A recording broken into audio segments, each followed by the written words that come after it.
Hello friends, আজকে চলে এসেছি চুষি ও পুলি রেসিপি নিয়ে। প্রথমেই আতপ চালটাকে ভালোভাবে ধুয়ে কিছুক্ষণ ভিজিয়ে রেখে তারপর চালটাকে শুকনো করে নিয়ে মিক্সারের সাহায্যে গুঁড়ো করে চেলে নিলে একটা ফ্রেশ চালের গুঁড়ো পেয়ে গেলাম।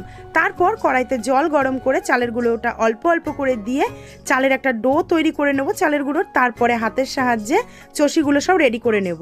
তারপর এবার নারকোলটাকে ভালো করে কুড়িয়ে নিয়ে তার সাথে গুড় আর অল্প জল মিশিয়ে একটা ছেই তৈরি করে নেব নারকোলের। তারপর দুধটাকে ফুটতে বসিয়ে দিয়ে আস্তে আস্তে পুলিগুলোকে সব রেডি করে নেব। হাতের সাহায্যে চালের আটার যে ডোটা তৈরি করেছি সেটাকে ভালো করে গোল করে তার মধ্যে নারকোলের পুর দিয়ে হাতের সাহায্যে সুন্দর ডিজাইন দিয়ে দিলেই রেডি হয়ে গেল পুলিগুলো। এবার ফুটন্ত দুধের মধ্যে পুলি দিয়ে সেদ্ধ হয়ে যাওয়ার পর চষিগুলো দিয়ে দেবো, দিয়ে খুব ভালো করে নাড়াচাড়া করে ফুটে যখন দুটো জিনিসই সেদ্ধ হয়ে যাবে তারপর গুড় দিয়ে উপর থেকে নারকোল কোড়া দিয়ে নামিয়ে নিলেই কিন্তু রেডি হয়ে গেল শীতের সন্ধ্যা জমে যাওয়ার মতো একটি পিঠে, চষি ও পুলি একসাথে। Full video